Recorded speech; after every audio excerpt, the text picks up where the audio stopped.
Elisa, both deaf and mute, found love where no one expected. She turned the faucet fully, letting water fill the room quickly. She pressed a towel against the door to hold the water in. Elisa signed to the creature, soft and welcoming, like an offering. Slowly, Elisa undressed, her heart beating fast. She reached out, her hand brushing against the creature's smooth skin. The water rose around them, steady and silent. They floated together, still and weightless in the water. A soft blue light glowed from the creature, filling the room.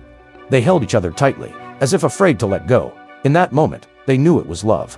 Days before, the creature was trapped in a glass tank, feared and caged. Humans had taken him to a cold, sterile lab to be studied. They wanted to take something from him to create deadly biological weapons. One day, the cleaner, Elisa, discovered the creature locked away. She couldn't look away.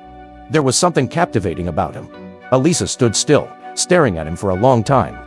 Elisa stirred an egg, which caught the creature's curiosity. As the creature slowly rose from the water, Elisa froze, stunned by what she was seeing.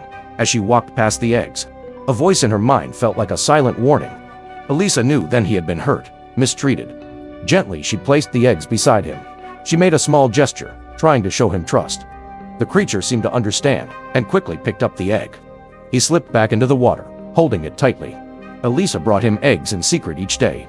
Slowly, the creature began to trust her. Elisa often visited the creature. Sometimes, Elisa danced softly, as if to comfort him. In those moments, two lonely souls found a sense of connection. But it didn't last long. When Elisa saw him again, the creature was chained and hurt. His body was covered in dark bruises and scars. The humans had tortured him. Suddenly, a voice echoed from outside the door. Elisa hid quickly, pressing herself into the shadows. Strickland walked in, the man in charge of this experiment. Strickland used a long taser and began to torture the creature. The torment continued, cruel and merciless. After a wave of pain, the creature collapsed, too weak to fight back. For all their long hours of experiments, the team had found nothing, no answers, no progress. Frustrated, Strickland finally lost his patience. He contacted his superiors, demanding permission for one final act. He wanted to dissect the creature, believing it would give answers. Elisa grew anxious as she watched the creature suffer. She couldn't stand by and let him die. By then, she felt a deep, unexplainable connection to him. After much thought, Elisa decided she had to rescue him. With help from her friends Zelda and Giles, Elisa unlocked his chains carefully. They hid the creature inside a tool cart to move unnoticed. During the guard shift change, they slipped him into a van. At last, they escaped the facility. Back at Elisa's apartment, the creature was barely alive. She hurried to put him into the bathtub filled with water. Elisa sprinkled the protein and added salt to help him heal. With her careful care, the creature slowly recovered and was safe again. He began to take in the world around him, curious about everything. The creature marveled at ordinary things, as if seeing life for the first time. Elisa soon discovered something extraordinary about him. He could heal wounds instantly with a single touch. He even made bald heads grow hair again, as if by magic. In their days and nights together, Elisa and the creature crossed the boundaries between species. Their bond grew deeper, and love blossomed between them. But as days passed, the creature began to weaken from living too long on land. His scales started to fall, leaving his body fragile. Elisa decided to follow her plan to return him to the sea. At that moment, Strickland found clues that led him straight to them. Furious, Strickland burst into Elisa's empty apartment.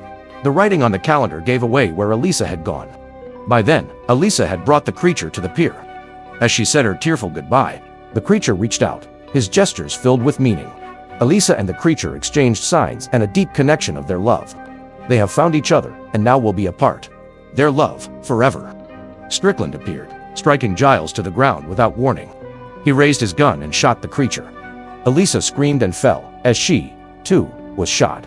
Elisa reached for the creature's hand, as her breath slowed. As Strickland turned, smug with victory, Giles slowly stood and knocked Strickland to the ground. Giles rushed forward and held Elisa in his arms. But the next moment, the creature's body began to glow softly. He stood, as if renewed by some unseen power. He ran his hand over his chest, and the wound vanished in an instant. Strickland staggered up, desperate, fumbling with his bullets. The creature walked toward Strickland, his steps slow but deliberate.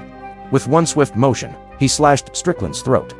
The creature carried Elisa and leaped into the deep sea. Underwater, the creature cradled Elisa gently in his arms.